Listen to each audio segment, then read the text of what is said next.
ክርስቲያኖች ጀግና ልጃቸውን መያዝ እንደተቸገሩ ሲሳደድ አብሮት የቆመ ማንም የለም ነበረ።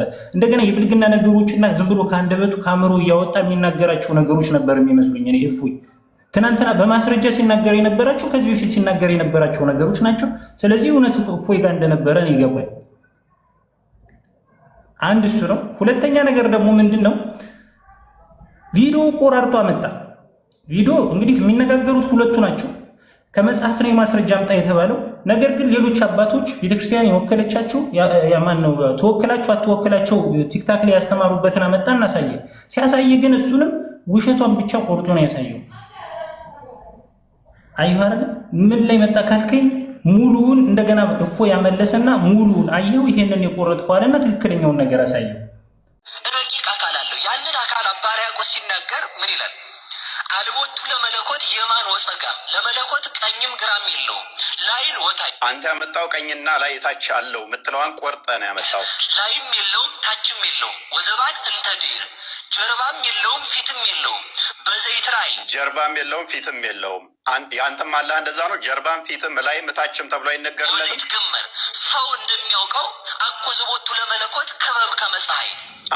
እሺ አላህ ከዚህ በላይ ነው ከዚህ በታች ነው አይባልም። ያንተ አላህ ነው ይባላል። መልስልኝ። እሺ አምላክ አላህ ስብሐነ ወተዓላ ከዚህ በላይ ነው ከዚህ በታች አይባልም ወይ ብሎ ነው የጠየቀው። አላህ ስብሐነ ወተዓላ በማንነቱ ከፍጥረት ዓለም ሁሉ በላይ ከአርሽ በላይ ነው። ጎበዝ ቴንኪው ነው ያስ ጥያቄና መልስ ነው። ጥያቄና መልስ ነው። ልመልስልህ። ጨረስክ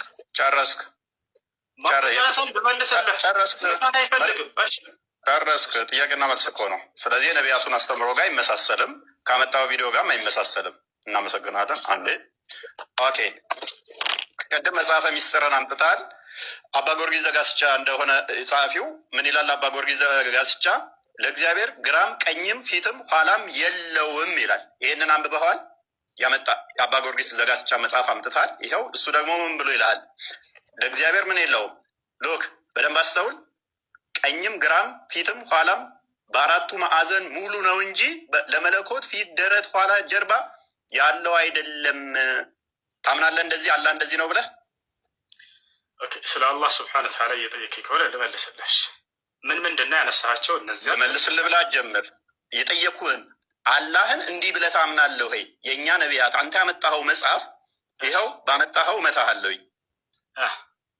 ቀጥል። ታምናለህ እንደዚህ ብለህ? ጥያቄውን ልመልስልህ ፕሊስ። ጠየቅኩህ እኮ ብዙ ሀሳብ ከሆነ ያነሳው የአባ ጊዮርጊስ ዘጋስጫ መጽሐፍ አመጣህና እግዚአብሔር እንደዚህ ያለው ስለዚህ ከአላህ ጋር ይመሳሰልልኛል ብለህ ጠቀስክ። እኔ አባ ጊዮርጊስ ዘጋስጫ መጽሐፍ ጠቅሼ ደግሞ ለእግዚአብሔር ፊትም ኋላም ጀርባም ደረትም አይነገሩለትም የለውም በሁሉ የሞላ ነው ይላል። ታምናለህ ወይ? በሁሉ እንደዛ ነው ብለህ አላህን ታምናለህ? እሺ አምላክ አላህ ስብሐነ ወተዓላ ፊት አለው ወይ ብለህ ጠይቀሃል። አዳም አዎ አላህ ስብሐነ ወተዓላ ፊት አለው ብዬ አምናለሁ።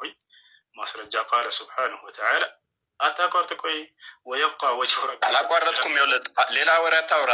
ስለዚህ እንደዚህ ታምናለህ ወይስ አታምንም? ምክንያቱም አቋርጠው ምንድን ነው ያልጠየቅኩህን እየመለስክ ስለሆነ ያልጠየቅኩህን አትመልስ። እየመለስኩልህ ነው። ያልጠየቅኩህን አትመልስ። ስጠይቅ ልታድረው ደቂቃውን ልቀቀው። ያልጠየቅኩትን አትመልስ። እንደዚህ ታምናለህ? አባ ጊዮርጊስ ዘጋስጫ ይጠቅመኛል ብለህ የጠቀስከው አባት ለእግዚአብሔር ደረት፣ ፊት፣ ኋላ፣ ጀርባ የለውም ይላል። አላህ የለውም አለው። ከመጀመሪያ ጀምሮ አንብቦሽ። ኦኬ በደንብ አስተውል። ላነብልህ ስለሆነ ሰዓት አላስጀምርልህ። ምክንያቱም እንትን እያልክ ስለሆነ ታስጀምረው። ምክንያቱም ጠይቄሃለሁ። አቀደም ጠይቄ ላለመመለስ ሰዓትህን አታቁመ። እኔ በምጠይቅህ ጊዜ አንድ ሰዓት አላቆምም። ያው ሰዓትህን አታቁም። አስቀጥል።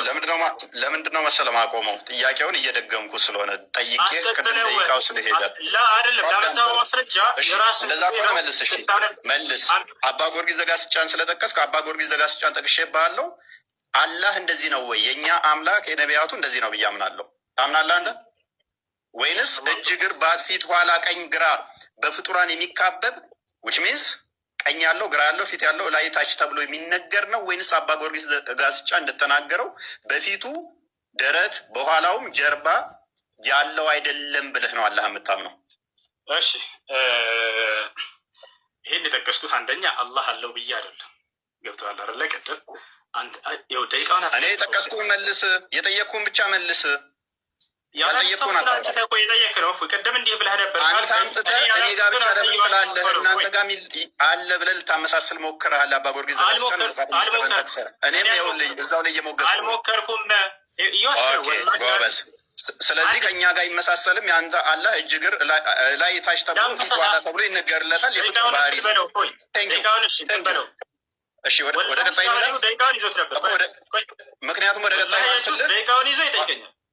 ምክንያቱም ደቂቃ የሚይዝብህ ምንድን ነው? ጥያቄው ላይ ድገምልኝ ስላልክ እስካሁን ወላሂ ላይ አስበ ሆን ነበር። ደቂቃውን እንትን በልና አውራውን ጠይቅ። ኦኬ አሁን በደንብ አዳምጥ። አሁንም ቅድም የመምህር ዮሐንስ እንትን አምጥተህ ነበር፣ ቪዲዮ አምጥተህ ነበረ። ለምን መጽሐፋቸውን አታነብም? እች መጽሐፍ አይታታል፣ የእሳቸው መጽሐፍት ነች። ለምን መጽሐፋቸውንም አታነብም? ዝም ብለህ ቪዲዮ ቃርመህ ከመመጣ መጽሐፋቸውን ለምን አታነብም?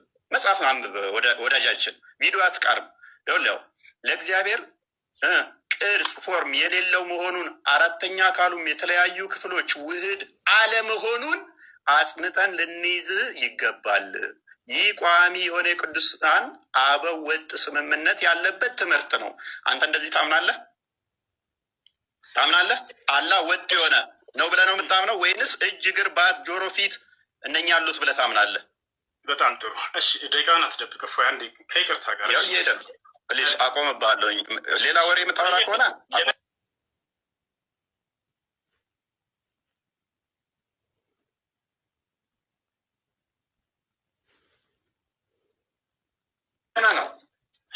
ነው። እሺ ልመልስልህ። ምን ማለት ልመልስልህ ሳይሆን መልስ ጀምር ነው ካሁን በኋላ ማስቀጥልልህ። ደግሞ ልመልስ እንዳትል። እሺ አላህ እነዚህ ባህሪያቶች አሉት ወይ እያለ እየተናገረ አላህ ስብሐነሁ ወተዓላ በቁርአን ላይ የተናገሩት ባህሪያቶች እጅ እግር ምናምን የሚለው ፕሊዝ አንተ እንደዚህ ታምናለህ አታምንም ነው ጥያቄ። እሺ እኔ እንዳንተ አምላክ ነው ብዬ አላምንም። በቃ አላምንም። ጎበዝ። ስለዚህ ከነቢያት አስተምሮ ጋር አትገናኝም ማለት ነው። የአንተ እጅ እግር ባት ያለው የሚወጣ የሚወርድ ነው ማለት ነው። እናመሰግናለን። ከሌሊቱ 9 ሰዓት ይወርዳል ወደ ቅርቢቱ ሰማይ ያለ አንድ ነቢይ ስጠኝ። እሺ ያንን ነገር ያነሳኸው አንተ ነህ። መረጃ ስለምታመጣ አልጠብቅህ። አንተ ተረጋጋ። አንተ እኮ ነህ እያነሳህ በራስህ ሀሳብ ላይ እየጠየቀኝ ያለኸው። መጠየቅ ያለብህ እኮ እፎይ እኔ ባነሳሁት ሀሳብ ላይ ነበር። እያንዳንዱ ጥያቄውን አስተውላችሁ ከሆነ ራሱ ባነሳው ሀሳብ ላይ ነው እየጠየቀ ያለው። ደቂቃውን ይዞ ጥያቄው እኔ ነው ወንድማችን። ከሌሊቱ አንድ ሶስተኛ ባነሳው ሀሳብ ላይ ነው እየጠየቀ ያለኸው። እኔ ስለ አንተ መጽሐፍን ማሳየው። አይዞህ አትፍራ። አንተ የሌሊቱ አንድ ሶስተኛ ላይ ይወርዳል ምናምን አልክና አንድ አላህ ከሌሊቱ አንድ ሶስተኛ ይወርዳል ብለህ ታምናለህ? ታምነው አላህ ስብሐነሁ ወተዓላ ይወርዳል። ነገር ግን መውረድ ሲባል ጊዜ በፍጥረት ማስረጃ እንዴት ነው የሚወርደው ብዬ አልጠየቅኩም። ከነቢያት አላህ የሚባል አምላካችን ሌሊት ሁሌም ይወርዳል ያለ አንድ ነቢይ አምጣለን። በጣም ጥሩ። እሺ አንድ ደቂቃውን እንትን በል ልቀቀው እና እፎይ እንጠይቅ። እስካሁን 3 ደቂቃ ነው። ማስረጃ መልስልህ። አዳምጥ እንጂ መልስልህ። አላህ ስብሐነሁ ወተዓላ ከነቢያቶች መካከል ይወርዳል ብሎ የተናገረ አለ ወይ? የሌሊቱ 1/3 ላይ የሚል ነው። አዎ የአንዱ ነቢይ ትምህርት የሁሉም ነቢያት ማስረጃ ነው የጠየቅኩ እኮ ወገናችን። ማስረጃ ጥቀሳ አይቻልም። ይኸው ደቂቃን አቁሜልሃለሁ። ላስቀጥልልህ እንዴ? አቁሜልህ እኮ ነው። እናንተ ሀሳብ ተረዳ። ላሳይህ ማስረጃ ተረጋጋ። አላህ ስብሐነሁ ወተዓላ ይወርዳል የሚለውን ከሌሊቱ 1/3 ነቢ ሰለላሁ ዐለይሂ ወሰለም ናቸው ያስተማሩት። አዎ ታዲያ ከዚያ በፊት ያስተማረ ነቢይ ያለ ወይ ነው ጥያቄ። አዎ የአንዱ ነቢይ ትምህርት የሁሉም ነቢይ ትምህርት እንደሆነ አላህ ስብሐነሁ ወተዓላ የለ ማስረጃ የለ። ሙሐመድ ከነገረ ውጭ ሉክ ሙሐመድ ነቢይ አይደለም። እሱ ከነገረ ተረት ተረት ውጭ መጽሐፍ ላይ ከነቢያት አስተምሮ ማምጣት አትችልም። የለ ማስረጃ ማስረጃ ክፈት። አዳም ተረጋ ብለህ አወጣለህ ነው እኮ ማስረጃ ክፈታ። አሳየን። ጎበዝ የአንዱ ነቢይ ትምህርት የሁሉም ነቢይ ትምህርት እንደሆነ አላህ ስብሐነሁ ወተዓላ ማስረጃ ክፈት ላሳይ ረጋሽ እኔ መሐመድን ተረተረታ ያለም ያልኩ ከነቢያት ከሌ የሚባለው ነቢይ ሶስተኛ ይወርዳል ምናምን አትበል። ይሄን ቃል ተው፣ እፎይ ተረጋጋ እኮ ማስረጃ አንጣ። ተረት የሚባል መረጃ ሲወራ ነው። በፈጣሪ ስም እሺ፣ ረጋ በል መልሰልህ፣ ቀስ በል ቀጥልሽ፣ አትያዘውሽ። እሺ ላሳያቸው። አንድ በቁርአን ላይ አላህ